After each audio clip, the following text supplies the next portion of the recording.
Halo gengs, saya sedang menganalisa ya keadaan di jualan. Sepertinya banyak orang sedang kesulitan. Kita analisa deh berita-berita ya. Mari kita lihat. Oke gengs, mari kita cari dulu PHK di Jawa Barat. PHK Jawa Barat keluar semuanya di sini di Google ya.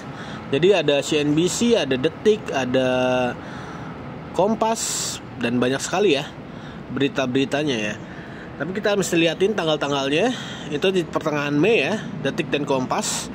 Dan di bisnis.com itu baru ya, 16 jam yang lalu. Lalu ada CNBC 1 hari yang lalu. Kemungkinan ini benar.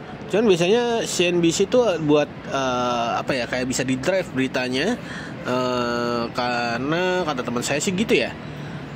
Tapi kenyataannya berita-berita tuh emang ada yang bisa di drive, disetir gitu. Nah, makanya kita harus membandingkan berita satu dengan yang lainnya. Jangan kita bertindak bodoh hanya dengan mengandalkan satu source saja. Kita harus melihat source-source yang lain gitu. Ini kayak Pak Eko waktu itu ngajarin saya soal mengklarifikasi berita. Nah, gitu. Nah, di sini ada hampir 28k ya yang di PHK ya, karena kebijakan pemerintah itu kurang oke kalau menurut saya ya, karena dia membiarkan adanya impor barang ya.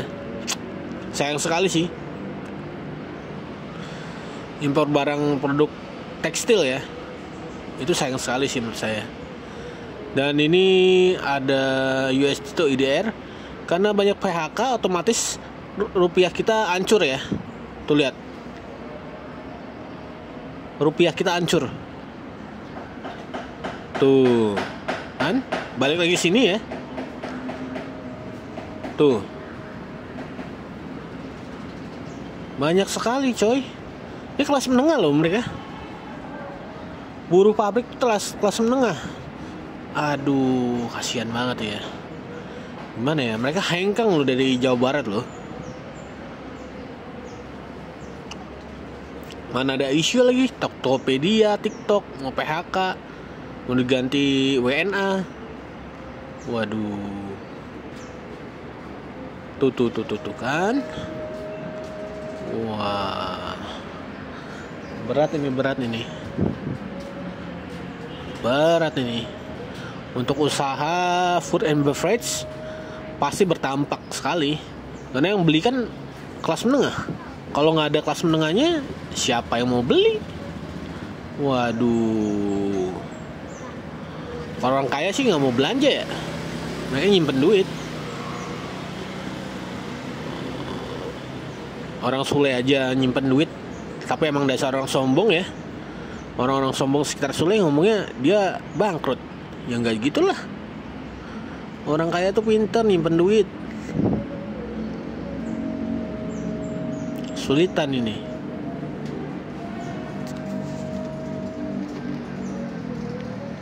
Nah, ini ada konsep ya. Konsep dimana cintailah produk Indonesia, dari Mas Pion. Sayangnya orang Indonesia itu masih suka produk luar negeri ya, atau enggak yang lebih murah gitu. Ini yang buat produk dalam negeri itu kalah. Produk Indonesia. Kalah kita, karena mereka nggak mau dengerin, maunya pakai egonya lebih tinggi. Susah.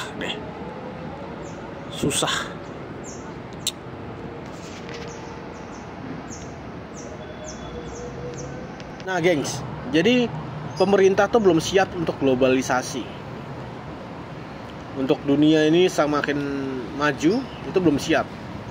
Kenapa? Karena ada pabrik tutup. Mereka belum mempersiapkan bagaimana caranya menangkal kebijakan-kebijakan impor. Buktinya karyawan di PHK, sampai banyak perusahaan mundur dari Jabar. Kalau di PHK yang kena tuh food and beverage. Kenapa? Orang pasti ngurangin belanja. Hal-hal yang nggak penting lu dikurangin. Pasti itu. Pasti banget. Jadi kelas menengahnya ngurangin belanja, padahal kelas menengah itu yang paling banyak kan datanya. Kita cek lagi ya. Oke, gengs, sekarang kita lihat kelas menengah ya. Siapa sih kelas menengah itu? Kita baca dulu nih. Kita masuk aja ya ke dalam ya. Klik. Oke, jadi kelas menengah itu apa aja? Kelas menengah itu yang menurunkan kemiskinan ya. Karena 265 juta jumlah penduduk Indonesia di 2019, lalu 45% atau 115 juta itu sudah keluar dari garis kemiskinan. Dan 9,27 atau 24,79 juta itu masih miskin. Gitu kan? Dan di sini ada 52 juta di kelas menengah, 20%. Lalu ada juga yang sering belanja itu kelas menengah. Jadi kalau kelas menengah ini di PHK, otomatis ya yang belanja tuh gak ada. Jadi otomatis orang-orang yang buka food and beverage akan berdampak sekali nih. Nah sekarang adu kuat-kuatan aja kita kan. Karena mereka yang menggerakkan ekonomi.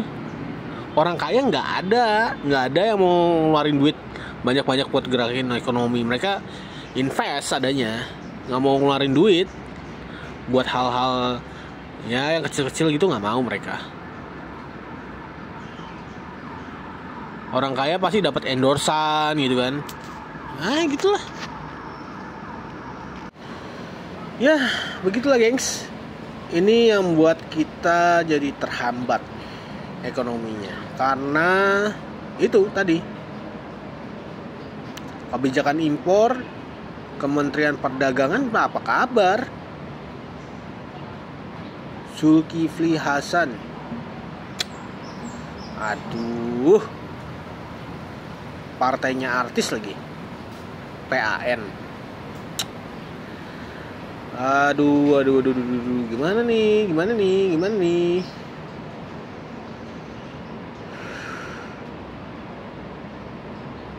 Masih kelihatan sih, Indonesia tuh masih kelihatan trial and error. Mereka tuh nggak ngerti kemampuan manusia untuk memprediksi sesuatu gitu kan. Bagaimana caranya tidak kejadian. Mereka harus melihat dari banyak sisi. Selain kan, tapi sayangnya orang Indonesia kalah di situ sih. Iya, kalah di situ. Kebanyakan mereka nggak ngerti. Oke, sekian, ciao.